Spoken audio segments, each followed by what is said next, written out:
Hello, and welcome to Environmental Law, Thompson Hine's Environmental Law Podcast. In each episode, you'll hear from subject matter specialists at Thompson Hine and sometimes special guests on current events and hot-button issues in environmental law topics covering land, air, water, and safety laws. I am Tanya Nesbitt, a partner in Thompson Hine's Environmental and Product Liability Practice Groups, and I reside in our Atlanta office. I'm also co-leader of the firm's Greenwashing Defense and Litigation team. While I regularly handle all types of environmental law, I specialize in environmental litigation. Today's episode will be discussing plastics you can't see, microplastics. Microplastics are considered an emergent contaminant due to their ubiquitous nature and relationship to pollutants. We're beginning to observe a proliferation at the state level of government initiatives aimed at mitigating their impact, but the effectiveness of these measures is still in question. Here to join me in this conversation is Dr. Jennifer Wollenberg, a principal at Integral Consulting. Dr. Wollenberg is a multidisciplinary expert in the environmental sciences who has spent more than 25 years working with corporate decision makers to understand and manage the environmental footprint of past or current operations. She has served as a consulting and testifying expert for litigation and alternative dispute resolution in matters regarding contamination and natural resource permit issues. She's highly experienced in the CERCLA multi-party cost allocation space, including working as a neutral mediator. Her priority in all engagements is to help clients develop practical strategies that meet regulatory requirements, integrate with other aspects of their compliance and sustainability programming, and provide cost-effective solutions to the most complex environmental challenges. Dr. Wollenberg has a Bachelor's of Science in Biology from Drew University and a Master of Science and Doctorate in Earth and Environmental Sciences from l.a.w.s University. Welcome to the show, Dr. Wollenberg. Thank you so much for having me. I'm excited to be here and talk with you about microplastics today. Well, first, can you tell us a little bit about Integral Consulting? Sure. Integral Consulting is an environmental consulting and engineering firm. We offer a wide range of services to both public sector and private sector clients. Those services include, but are not limited to, investigation and remediation at contaminated sites, water resources engineering, sustainability and product stewardship related services, as well as coastal resilience and climate adaptation. And of course, microplastics, which is what we're here to discuss today. So in the last several decades, there has been concern about microplastics and really discussion of them as an emerging contaminant of concern. Microplastics have been found in almost every ecosystem on the planet, from the Arctic tundras to tropical coral reefs. They've also been found in our food, our beverages, and human and animal tissue. Microplastics have a wide range of sizes and densities and compositions, which I think poses some complexity for researchers. Can you just begin by telling us what a microplastic is? Yeah, so microplastics are classified as any type of plastic material that is less than 5 millimeters in size. The challenge, as you referenced, is that there are a wide range of plastics that are in use today. There are a number of different types of polymers. Things that people might have heard of would be things like PVC or polyethylene, polypropylene, but there are a range of other types of polymers that would fall under the category of plastics as well. This variety of chemical compositions is then further complicated by the addition of a variety of types of additives to plastics, depending on what their intended use is. And those can be things like dyes or plasticizers or flame retardants, things like that. And then all of those plastics are in a variety of uses that show up in everyday life and in, commercial applications. And so, we see those materials obviously in things like plastic bags, but then also in materials like packaging containers or construction materials. They're in clothing, food packaging, furniture, textiles, toys, tires, all kinds of materials. And so those materials, depending on how they're used and how they show up in the environment, kind of break down in different ways and then can enter the environment. And as you said earlier in your introduction, we've now observed plastics in basically every ecosystem in the environment. They frequently show up in wastewater treatment plant effluent, and then just general degradation in the environment through use can introduce those into ecosystems where then they can be incorporated into sediment, show up in water, be taken up by biota, and then also potentially show up in people as well. How are microplastics categorized by size? So microplastics are plastic materials that are less than 5 millimeters in size. And just for reference, those would be visible with the naked eye, but over time they break down further in the environment. And eventually, once they're small enough, they would be classified as nanoplastics. And those are pieces that are smaller than 1 micron in size. Those are not visible with the naked eye. And those materials, because they are so small, the nanoplastics are really the ones that we start to be concerned about ending up inside of cells or in organ systems. And scientists are really just starting to understand the potential implications of that in terms of potential health risk or environmental effects. So we've talked a little bit about microplastics and how ubiquitous they are in our environments. Is there something different about microplastics as opposed to traditional contaminants in terms of their fate and transport? One thing that's important to consider about the behavior of microplastics in the environment is that because plastics are so ubiquitous, microplastics can be introduced into the environment through a variety of pathways. And I mean, that could be said for some types of environmental contaminants as well, but we do find microplastics in basically all environmental media. And so they can be in the air, they can then be, say, deposited onto surfaces, or maybe run off through stormwater runoff, be discharged into surface water from wastewater treatment effluent.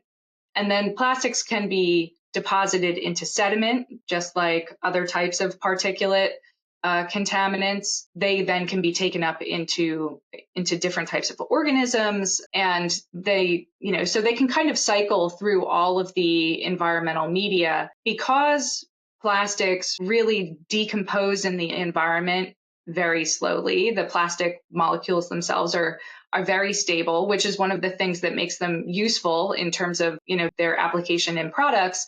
But then that means that they get into the environment and they are difficult to eliminate, essentially. And so they don't necessarily break down in the environment in the same way that maybe organic contaminants that people are used to thinking about decompose in the environment or break down in the environment. How reliable is the current science in terms of mainstream testing methods to detect microplastics, and also the reliability in terms of the scientific studies that have been performed in terms of findings regarding how microplastics may be harmful to human health? Yeah, it's a really good question. Microplastics, as you said earlier, are what we would categorize as an emergent contaminant, and we're really just starting to understand how they behave in the environment and how they might be taken up into both organisms like, for example, fish or seafood, other, for example, into plants, and then how those then are ingested by people and what the health effects of those materials might be. So we're really developing methods for measuring these things in the environment. There's a range of testing methods that are out there, and there's just starting to be guidance that is available from, for example, ITRC and other organizations regarding standardization of testing procedures and for sampling, guidance for sample collection for different media. And so these things are just really starting to get out there. And, for example, also the state of California has issued some guidance for sampling and evaluating microplastics in the environment.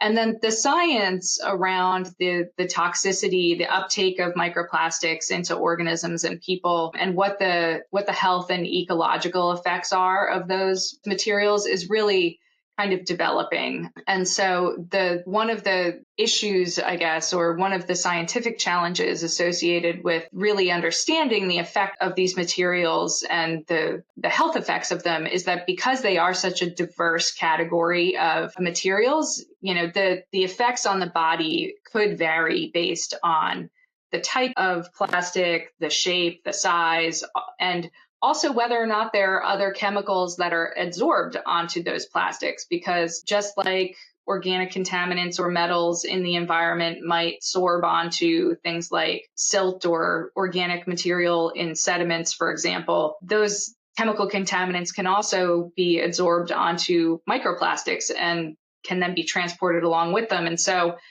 potentially you're looking at effects of not just the plastics themselves, but also other chemicals that might be sorbed onto those plastics. And so trying to tease out the effects of one versus the other is certainly a challenge. And there are scientists out there who are really trying to dig in and look at these both in terms of ecological effects, but also in terms of human health effects. And certainly there's been a lot of work done on this, but the science is still evolving. But we are starting to see studies that show that plastics show up in most of the organ systems within people. There was a recent report that determined that microplastics can even be present in the brain. And so while there's not necessarily been a definitive link from that observation to a specific health effect, it's one of those things where intuitively many people would say, well, that feels like it probably isn't good. But the reality is that the science is not quite there in terms of showing a definitive connection. But there's more and more evidence that it could be problematic. And that's leading a lot of regulatory agencies to think about how they might regulate this and how they might study it better to understand what the impacts are.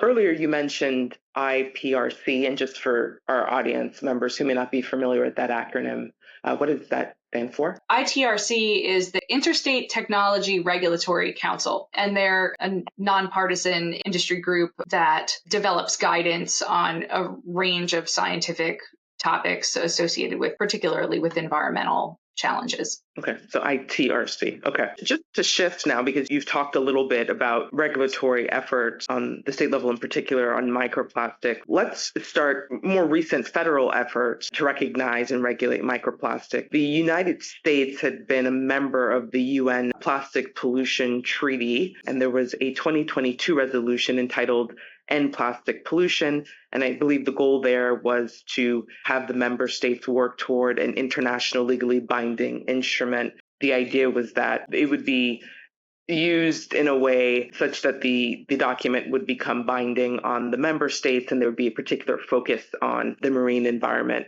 I know the next convening of that body is set for August 2025. However, with the current political climate in the United States, I think the expectation is that the U.S. will likely back out signing on as a signatory, and I think that criticism of the U.S. really extended even in the prior administration. I think there was some criticism in the environmental community that the United States, even under the Biden administration, was not as committed as it should have been. In 2022, in the bipartisan infrastructure bill, there was funding, not necessarily specifically for microplastics initiative, but there was funding allocated that would fund emerging contaminants more broadly. I think a lot of that was used, for example, for PFAS, supporting things like water quality monitoring and treatment innovations. I think the feeling and understanding now with the One Big Beautiful Bill is that obviously that funding has been removed. Again, not with a specific line item, but that the buckets of funding through the Green Initiative that were in the bipartisan infrastructure bill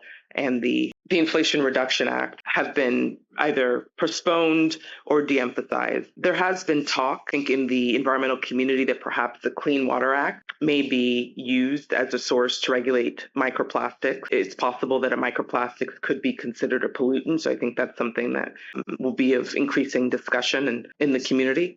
And then also in May of 2025, the Make America Healthy Again Commission released its inaugural report, being referred to as the MAHA report. And that report placed an emphasis on the role of microplastics as a contributor to chronic disease. And it also delved into growing concerns over cumulative chemical exposure among children in America related to chemicals that include things like heavy metals, PFAS, pesticides, and microplastics in particular. So that's sort of where the federal recognition and regulation sits for the time being. Jen, I know you spoke earlier a little bit about California. Can you share a little bit about the state regulatory trends that are emerging on the state level? Sure. Related to California is probably the furthest along in terms of regulating microplastics. They recently proposed in June of 2025, they proposed adding microplastics to the Safer Consumer Products candidate chemical list. The significance of that is that that essentially allows for microplastics to be further evaluated and considered for addition to their pollutant list, the priority products list, I guess. And so while the current proposal doesn't impose any sort of immediate restrictions on plastics, it certainly calls additional attention to it and means that there will be additional studies related to that. There are also additional guidance in California for studying microplastics and limiting microplastics pollution in particularly the ocean environment off the coast of California. And so California has been very focused on this. They also have developed some guidance related to sampling and analysis. And so I think that California is kind of moving towards proposing some sort of regulatory criteria around microplastics, and we'll have to see where that goes. But there are other states that have also regulated plastics in a variety of ways. Certainly, we see many states that have implemented bans on things like single-use plastic bags, which contribute significantly to microplastics pollution as they break down in the environment. And then you've got other states that have maybe not statewide bans, but local bans on plastics use. There are several states that have introduced legislation that would require filtration systems on washing machines to limit the amount of plastics in part. Rhode Island is looking to ban products that intentionally add microplastics. You had previously referenced there was a federal rule related to a ban on micro beads in things like cosmetics, but I think that there's some legislation out there that sort of extends that to beyond just cosmetic industry. And so, I think that there are a number of states that are actively looking at whether they should be regulating microplastics and how. And then the other thing I guess I'll just briefly mention is that the extended producer responsibility, the EPR laws that a number of states have implemented, some requirements on producers related to end-of-life management for packaging and products, and that certainly has relevance for plastics and microplastics as well. From a scientific perspective, are we ready for enforceable standards or screening levels for microplastics? Well, I think that the science, in terms of the analytical capabilities, I think that the scientific community is kind of converging on best practices for sampling microplastics in the environment and for measuring samples to identify microplastics. I think that one of the challenges will be getting sort of a consensus where we have consistent guidance from state to state. And, in the absence of a federal rule around this, which seems unlikely, I think that there's probably some potential challenges for particularly companies that operate across multiple jurisdictions where they could end up having differing requirements in different locations. But I think that the scientific community is moving towards consensus on sampling and analytical approaches. And so from that standpoint, can we measure these things in the environment? I think, yes, we are able to measure them in the environment. I think the challenge really becomes establishing something that would be either a screening criteria or a regulatory limit for these things, because usually things like regulatory limits for chemical contaminants are established based on toxicity data that would show that if you have more than a certain concentration based on certain exposure assumptions, then that has potential to create increased health risk. That's, right. I think, the piece of this that is missing right now, where I don't think the science exists to say that, okay, if you have more than 50 microplastic particles in a liter of water, that creates some quantifiable or understandable incremental increase in risk. And so tying regulatory criteria to toxicity right now, I think would be very difficult. That's not to say that there won't be jurisdictions that try to impose some sort of limit that at least triggers the need to evaluate further. But I don't think that the science is there yet to make a direct connection between toxicity and a threshold. Right. And we're seeing that mirrored in some of the more recent litigation. As while the science is continuing to evolving, obviously more legal challenges regarding microplastics are showing up in the courts. And we're seeing that plaintiffs are relying on an economic loss theory, which allows for a bit of punting while the science continues to develop here.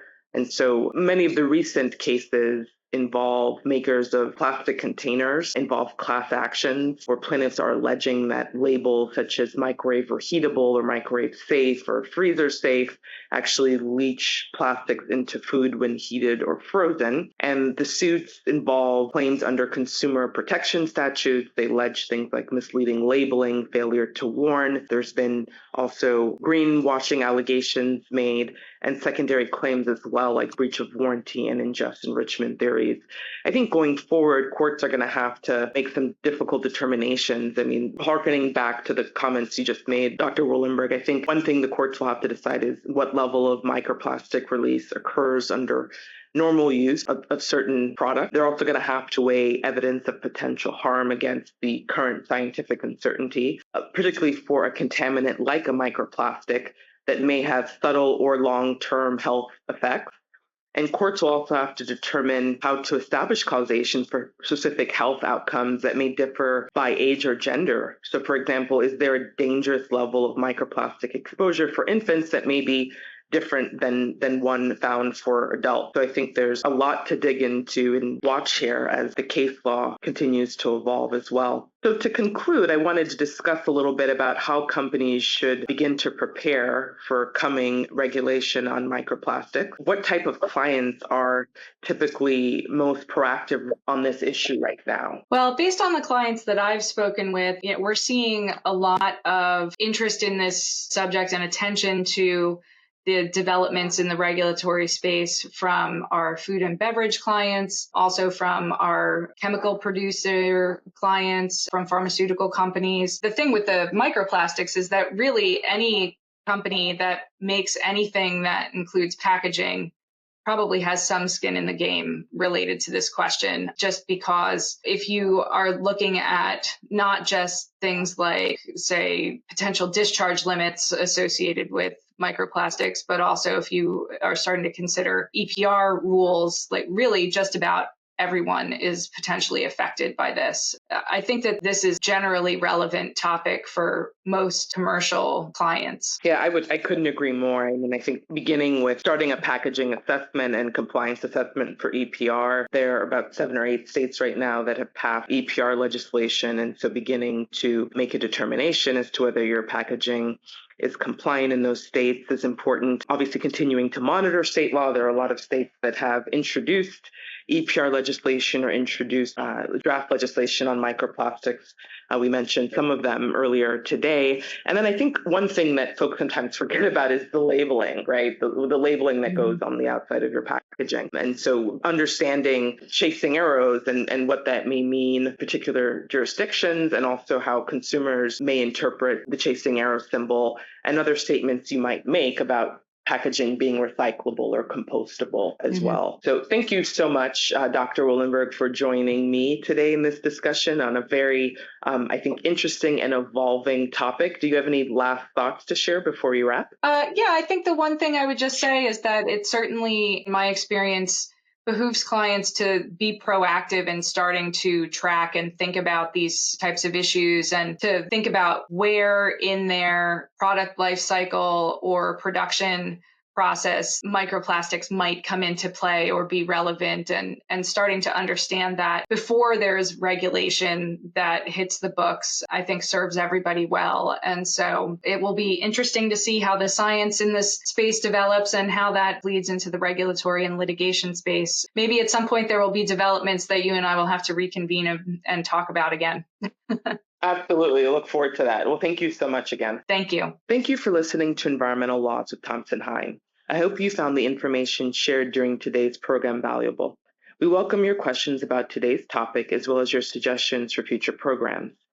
You can email me at tanya.nesbitt@thompsonhine.com. If you'd like to learn more about Thompson Hine's Environmental Group, please visit our website at thompsonhine.com. With over 400 lawyers and 10 offices, Thompson Hine is a full-service business law firm recognized for innovation and client service. Our Smart Path approach provides clients with services that are predictable, efficient, and aligned with their short and long-term strategic goals. This podcast is for informational purposes only. It provides general information and not legal advice or opinions regarding specific facts. You may not edit, modify, or redistribute this podcast without permission.